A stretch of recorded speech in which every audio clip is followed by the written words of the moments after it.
Olá, sejam todos muito bem-vindos.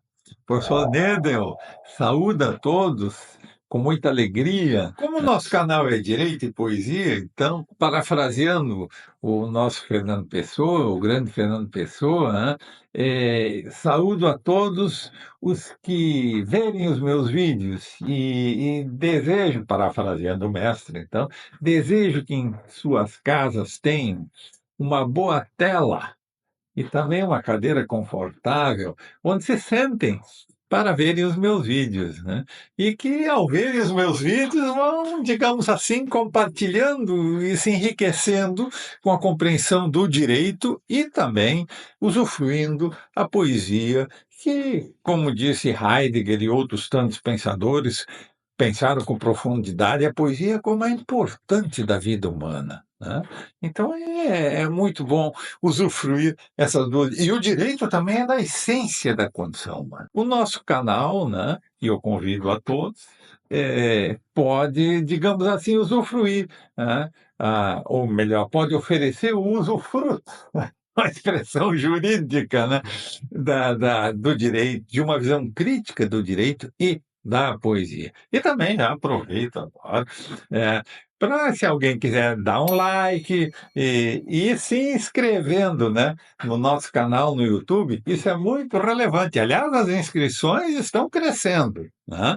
Estamos avançando, né?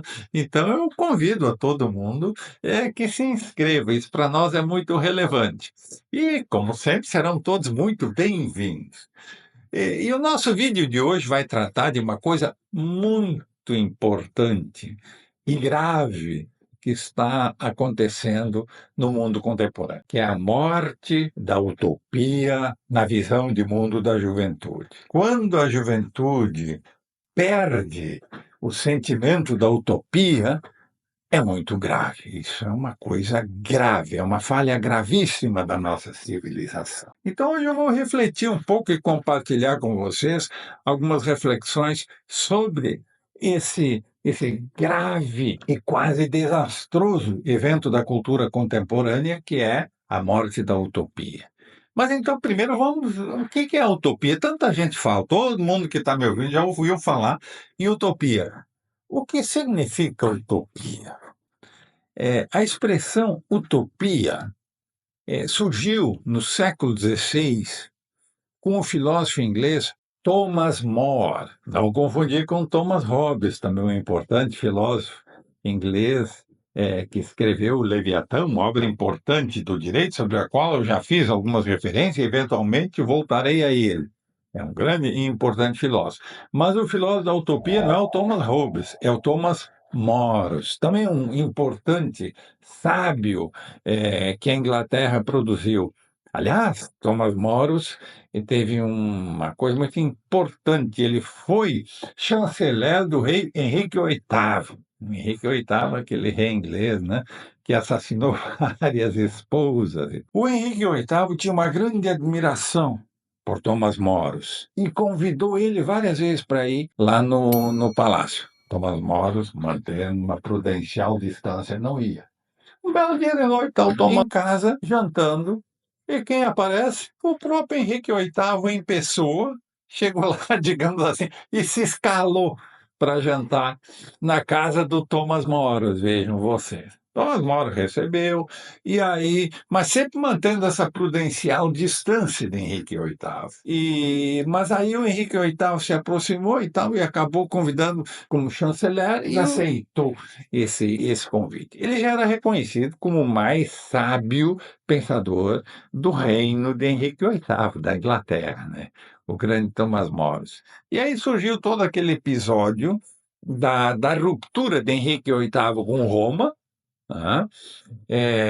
Porque o Henrique VIII queria casar com a Ana Bolena, mas não era viúvo e, pela lei do direito canônico, ele não podia casar. Mas ele queria casar com a Ana Bolena. E meio que botou o Papa contra a parede, né?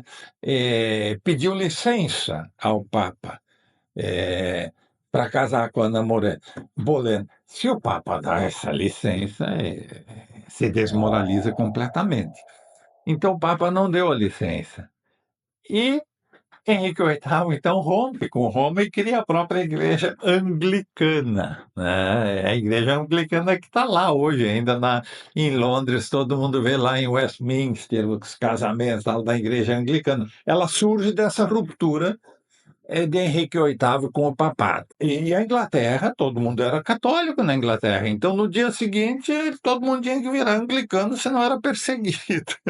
E o Thomas More também era católico e não quis virar anglicano. E acabou, digamos assim, não concordando com Henrique VIII. E o desdobramento disso, a prudência de Thomas More o fez se distanciar de Henrique VIII com razão, porque ele acabou indo para a Torre de Londres, onde foi executado, torturado e executado. Foi decapitado lá onde também foi decapitada a Ana Bolena, né? O pivô dessa ruptura. Então, Thomas More, e hoje até é um santo católico, São Thomas Moros, é um homem de grande estatura, esse filósofo Thomas More. Teve esse fim trágico, né? Essa relação aí com Henrique VIII. Criou várias obras e deixou muita coisa importante. E a obra que mais o torna conhecido no mundo contemporâneo, na cultura ocidental e em todo o mundo, é a sua obra Utopia. Então, a expressão utopia, que todo mundo já ouviu, vem de uma obra de Thomas More. E o que vem a ser essa utopia? A utopia é uma ilha, na obra de Thomas Hobbes, que ficava ao sul do Equador. E um marinheiro inglês chegou lá na ilha, Hathaway, esse marinheiro e tal, e conheceu a ilha, e viveu 5 anos lá nessa ilha. E depois voltou para Londres e conta o que ele viu nessa ilha.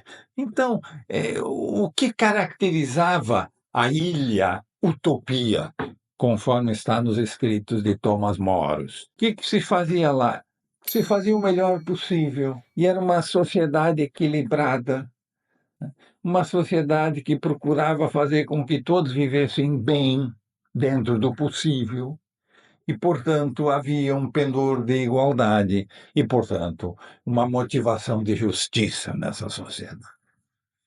Então, e aí passou para a cultura ocidental a utopia como uma projeção de um mundo melhor, de uma sociedade justa. A ilha Utopia de Thomas More faz lembrar a República de Platão, né?